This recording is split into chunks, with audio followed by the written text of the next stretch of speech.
तस्वीर कीजिए, एक ऐसे दलदल की जहां पैर रखते ही इंसान समा जाए, एक ऐसा ऊंचा पहाड़ जो अड़ियल खड़ा है, और एक ऐसी नदी जो ठीक उस जगह से बह रही है जहां दुनिया का सबसे आधुनिक हवाई अड्डा बनना है। क्या आप यकीन करेंगे कि इंजीनियरों के लिए यह किसी बुरे सपने जैसा था? एक तरफ दुनिया का सबसे बेहतरीन माना जाने वाला सिंगापुर का चांगी एयरपोर्ट है, और दूसरी तरफ भारत का यह नया चैलेंज जिसे नवी मुंबई इंटरनेशनल एयरपोर्ट कहा जा रहा है। सवाल यह नहीं है कि यह कैसा दिखेगा, सवाल यह है कि इसे बनाया कैसे गया। क्योंकि जहां दुनिया के बड़े बड़े एक्सपर्ट्स ने हाथ खड़े कर दिए थे, वहां भारतीय इंजीनियरों ने कुदरत के भूगोल को ही बदल कर रख दिया। क्या यह वाकई चांगी को टक्कर दे पाएगा? आज की यह वीडियो आपको उस सच से रूबरू कराएगी जिसे सुनकर आपकी धड़कनें तेज हो जाएंगी। लेकिन आगे बढ़ने से पहले आपसे एक छोटी सी रिक्वेस्ट है।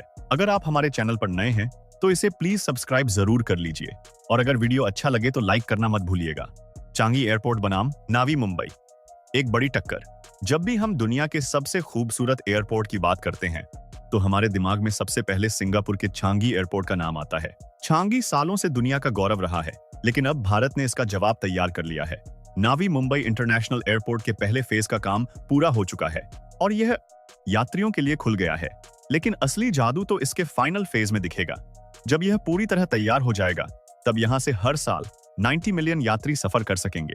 यह संख्या चांगी एयरपोर्ट से भी 20 मिलियन ज्यादा है। भारत इसे पूरी दुनिया के लिए एक ट्रैवल हब बनाना चाहता है, लेकिन चांगी को टक्कर देना इतना आसान नहीं है। चांगी पहले से ही एक मिलिट्री एयरबेस पर बना था, जबकि नावी मुंबई के पास ऐसी कोई सुविधा नहीं थी। इसकी कहानी बिल्कुल अलग और संघर्षों से भरी है।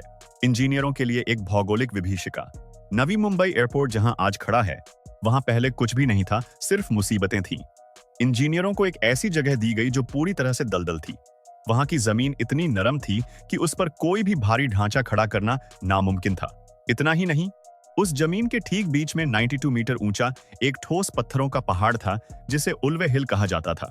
और रही सही कसर उल्वे नदी ने पूरी कर दी थी, जो ठीक उस जगह से बहती थी जहां रनवे बनना था। इंजीनियरों के सामने 3 बड़ी चुनौतियां थीं: दलदल को सुखाना, पहाड़ को समतल करना और नदी का रास्ता बदलना। यह किसी भी आधुनिक निर्माण के इतिहास में सबसे कठिन कामों में से एक था। उल्वे हिल, 92 मीटर ऊंचे पत्थर के पहाड़ का अंत। हवाई अड्डे के रनवे के ठीक बीच में एक पहाड़ का होना किसी भी प्लेन के लिए खतरनाक हो सकता था। इसलिए सबसे पहले उस 92 मीटर ऊंचे ठोस चट्टानी पहाड़ को खत्म करना जरूरी था। निर्माण टीमों ने 62 मिलियन क्यूबिक मीटर पत्थर को नियंत्रित विस्फोटों यानी कंट्रोल्ड ब्लास्टिंग के जरिए उड़ा दिया। यह काम बहुत ही सावधानी से किया गया ताकि आसपास के गांवों को कोई नुकसान न पहुंचे। लेकिन पहाड़ खत्म होने के बाद एक नई समस्या खड़ी हो गई। इतने सारे मलबे और पत्थरों का क्या किया जाए? यहाँ इंजीनियरों ने अपनी सूझबूझ का परिचय दिया और उस मलबे को कचरा समझने के बजाय एक संसाधन की तरह इस्तेमाल किया। दलदल को ठोस जमीन में बदलना। नावी मुंबई का सैकड़ों एकड़ इलाका कीचड़ और दलदल से भरा था। ऐसी जमीन पर रनवे बनाना मतलब हादसों को न्योता देना था। इंजीनियरों ने पहाड़ से निकले हुए पत्थरों का इस्तेमाल इसी दलदल को भरने के लिए किया। उन्होंने जमीन के स्तर को लगभग 6 मीटर तक ऊपर उठाया। विस्फोट के समय पत्थरों को इस तरह से तोड़ा गया कि उनके टुकड़े जमीन को मजबूती देने के लिए एकदम सही साइज के हों। उन पत्थरों को दलदल में डाला गया जिससे नरम मिट्टी दब गई और जमीन ठोस हो गई। इस तकनीक ने न केवल पहाड़ के मलबे को ठिकाने लगाया, बल्कि दलदल वाली जमीन को भी इतना मजबूत बना दिया कि उस पर बड़े बड़े हवाई जहाज उतर सकें। नदी का रास्ता बदलना, एक साहसी कदम। उल्वे रिवर इस पूरे प्रोजेक्ट की तीसरी सबसे बड़ी बाधा थी। नदी का बहाव ठीक उस जगह से था जहां टर्मिनल और रनवे बनने थे। रनवे के बीच से नदी का बहना तकनीकी रूप से नामुमकिन था। इसलिए इंजीनियरों के पास नदी का रास्ता बदलना के अलावा कोई रास्ता नहीं बचा। उन्होंने नदी को 90 डिग्री के कोण पर मोड़ दिया ताकि वह हवाई अड्डे के बाहर से बह सके। लेकिन यहाँ एक और डर था, बाढ़ का। आसपास के गांवों के लोगों को डर था कि अगर दलदल और गीली जमीन को पत्थर से भर दिया गया तो बारिश का पानी कहां जाएगा। इसी डर को दूर करने के लिए उल्वे नदी को न केवल मोड़ा गया बल्कि उसे गहरा और चौड़ा भी किया गया। कुछ जगहों पर तो नदी की चौड़ाई 25 मीटर से बढ़ाकर 200 मीटर तक कर दी गई ताकि मानसून के दौरान भारी बारिश का पानी आसानी से निकल सके। ज़ाहा हडीद का डिजाइन, कमल के फूल जैसा टर्मिनल। जब जमीन तैयार हो गई तो बारी थी एक ऐसे टर्मिनल की जो दुनिया को भारत की संस्कृति दिखा सके। इसका डिजाइन मशहूर ज़ाहा हडीद आर्किटेक्ट्स ने तैयार किया है। इस एयरपोर्ट का आकार भारत के राष्ट्रीय फूल कमल जैसा बनाया गया है। टर्मिनल के सामने 12 बड़े खंभे, जो पंखुड़ियों की तरह दिखते हैं। ये खंभे न केवल देखने में सुंदर हैं, बल्कि ये टर्मिनल के अंदर प्राकृतिक रोशनी को भी फैलाते हैं। इसकी छत को 370 मीटर लंबे स्टील के ढांचे से बनाया गया है, जिसे सहारा देने के लिए 17 विशाल खंभे छिपाए गए हैं। यह पूरी इमारत हाई स्ट्रेंथ कंक्रीट और प्रीकास्ट पैनल से बनी है, ताकि निर्माण की रफ्तार तेज रहे। इसकी छत का डिजाइन ऐसा है कि वह मानसून की बारिश को भी सुरक्षित तरीके से बाहर निकाल सकता है। फेज 1 की शुरुआत और भविष्य की योजना। नावी मुंबई एयरपोर्ट का पहला फेज दिसंबर 2025 में पूरी तरह से यात्रियों के लिए खोल दिया गया है। इसमें एक कंट्रोल टॉवर, एक रनवे और टर्मिनल 1 शामिल है। फिलहाल यह एयरपोर्ट साल भर में 20 मिलियन यात्रियों को संभालने की ताकत रखता है, लेकिन यह तो सिर्फ शुरुआत है। 2030s के दशक तक, जब इसका 5वां फेज पूरा हो जाएगा, तब यहाँ 2 रनवे और 3 और टर्मिनल होंगे।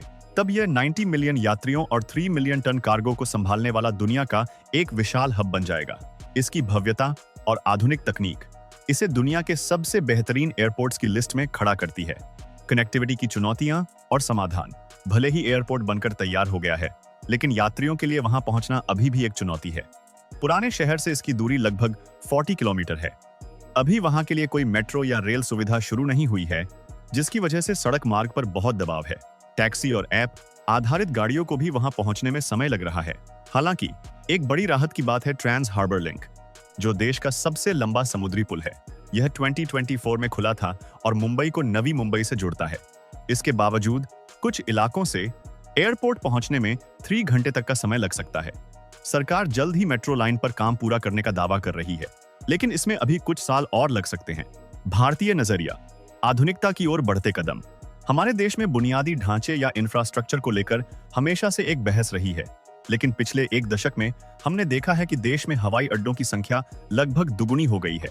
भारत आज दुनिया का तीसरा सबसे बड़ा एविएशन मार्केट बनने की दिशा में है।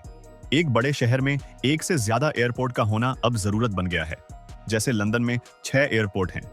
यह एयरपोर्ट न केवल यात्रा को आसान बनाएगा, बल्कि व्यापार और रोजगार के नए दरवाजे भी खोलेगा। हमारे इंजीनियर्स ने यह साबित कर दिया है कि चाहे भूगोल कितना भी कठिन क्यों न हो, अगर दृढ़ संकल्प हो तो दलदल पर भी जन्नत खड़ी की जा सकती है। यह प्रोजेक्ट हमारे देश के आत्मविश्वास का प्रतीक है। एक नई ऊंचाई की शुरुआत।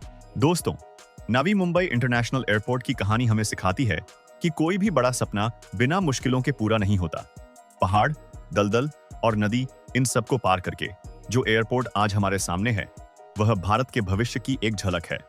भले ही अभी रेल कनेक्टिविटी जैसी कुछ शुरुआती दिक्कतें हैं, लेकिन आने वाले समय में यह एयरपोर्ट एशिया का सबसे बड़ा गेटवे बनने वाला है। भारत का एविएशन सेक्टर अब नई ऊंचाइयों को छूने के लिए तैयार है। क्या आपको लगता है कि यह एयरपोर्ट चांगी को पीछे छोड़ पाएगा? हमें कमेंट्स में जरूर बताएं। अगर आपको यह वीडियो और हमारे इंजीनियर्स की यह मेहनत पसंद आई है, तो वीडियो को लाइक करें और हमारे चैनल को सब्सक्राइब करें। शुक्रिया और मिलते हैं अगले वीडियो में।